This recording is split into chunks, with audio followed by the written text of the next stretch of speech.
Assalamualaikum and hi friends, welcome to chellamtips. Friends, இன்னைக்கு வீடியோல banana cake தான் வந்துட்டு இன்னைக்கு நீங்க பார்க்க போறீங்க. எவ்வளவு ஃப்ளஃபியா இருக்கு அப்படினு பாருங்க. ரொம்ப சாஃப்ட்டான இந்த கேக் எப்படி ரெடி பண்றது அப்படிங்கறத இன்னைக்கு நீங்க பார்க்க போறீங்க. அதுவுமே வந்துட்டு நம்ம வந்து இன்னைக்கு நம்ம வீட்ல இருக்கிற கடாய் யூஸ் பண்ணி பண்ண போறோம். ரொம்பவே ஈஸியா இந்த banana cake எப்படி பண்றது அப்படிங்கறத பார்க்கலாம் வாங்க. இன்னைக்கு இந்த கேக் பண்ணுறதுக்கு நமக்கு வந்து 2 நல்ல பழுத்த வாழைப்பழம் தேவைப்படும். ஸோ 2 வாழைப்பழம் எடுத்துருக்கோம். இதை வந்துட்டு கட் பண்ணி நம்ம வந்து ஒரு மிக்ஸி ஜாருக்குள்ளார சேர்த்துக்கலாம். சேர்த்ததுக்கப்புறம் இது கூட நம்ம என்னென்ன சேர்க்க போகிறோம் அப்படிங்கிறத பாருங்கள். ஒரு 1/4 கப் அளவுக்கு எண்ணெய் சேர்த்துக்கோங்க. நீங்கள் வந்து சமையலுக்கு பயன்படுத்துகிற அந்த எண்ணெய் சேர்த்துக்கலாம். உங்ககிட்ட மெஷரிங் கப் இல்லை அப்படின்னாக்கா நீங்கள் எந்த கப்பால் மாவு எடுக்க போகிறீங்களோ அந்த கப்பால் ஒரு 1/4 கப் அளவுக்கு எண்ணெய் சேர்த்துக்கோங்க. அப்போ வந்துட்டு உங்களுக்கு கரெக்டாக இருக்கும். அடுத்ததாக ஒரு 1/2 கப் அளவுக்கு சுகர் சேர்த்துக்கலாம். பனானாவில் இனிப்பு இருக்கும் அப்படிங்கிறதுனால நம்ம ஒரு 1/4 கப் கம்மி பண்ணிக்கிட்டு ஒரு 1/2 கப் அளவுக்கு சேர்த்துக்கிறோம். அடுத்தது ஒரு பீன்ச் வந்து சால்ட்டு சேர்த்துக்கோங்க. அதுக்கப்புறம் நம்ம வந்துட்டு ஒரு முட்டை இது கூட சேர்க்க போகிறோம்.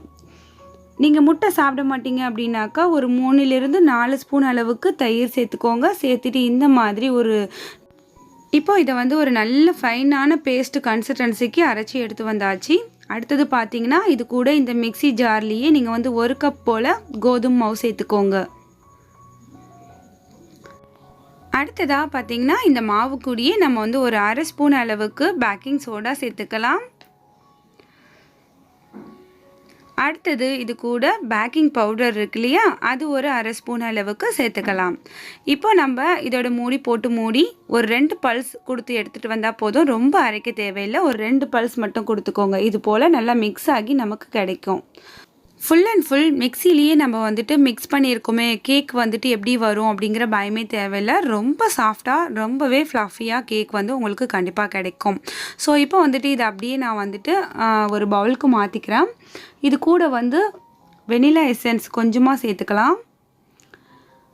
ஒரு 4 ட்ராப்ஸ் போல் தான் என்கிட்ட இருந்துச்சு, அதை மட்டும் நான் இது கூட சேர்த்துக்கிறேன். அகெயின் வந்துட்டு இதுக்கு ஃப்ளேவருக்காக பட்டையை பொடி பண்ணி அந்த தூளை மட்டும் இது கூட சேர்த்துருக்கேன். இப்போ இதை அப்படியே நல்லா வந்துட்டு மிக்ஸ் பண்ணிக்கலாம். பட்டையை பொடி பண்ணி அந்த தூளை மட்டும் சேர்க்கறதுனால ஃப்ளேவர் ரொம்பவே நல்லாயிருக்கும். அதுபோல் கேக்கோட டெக்ஸ்சருமே ரொம்ப சூப்பராக இருக்கும். இப்போ பார்த்தீங்கன்னா நல்லா மிக்ஸ் பண்ணியாச்சு. அடுத்தது நம்ம என்ன பண்ணணும்னா இந்த கேக்கை வைக்கிறதுக்கு ஒரு பேன் வந்து ரெடி பண்ணணும்.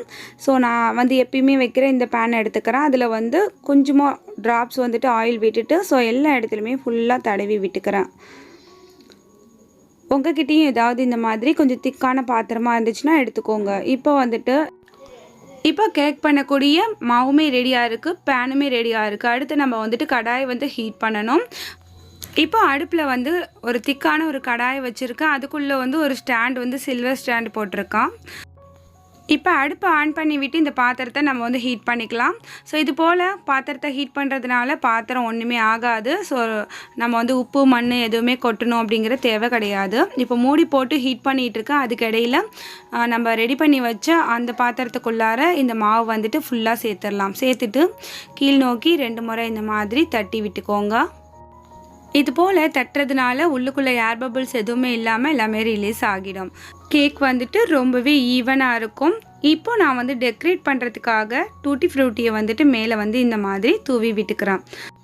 ஃப்ரெண்ட்ஸ், உங்ககிட்ட டூட்டி ஃப்ரூட்டி இல்லை அப்படின்னாலுமே நீங்கள் வந்துட்டு பாதாம், பிஸ்தா, முந்திரி உங்ககிட்ட என்ன இருக்கோ அதை வச்சு நீங்கள் வந்து இதை டெக்கரேட் பண்ணிக்கோங்க.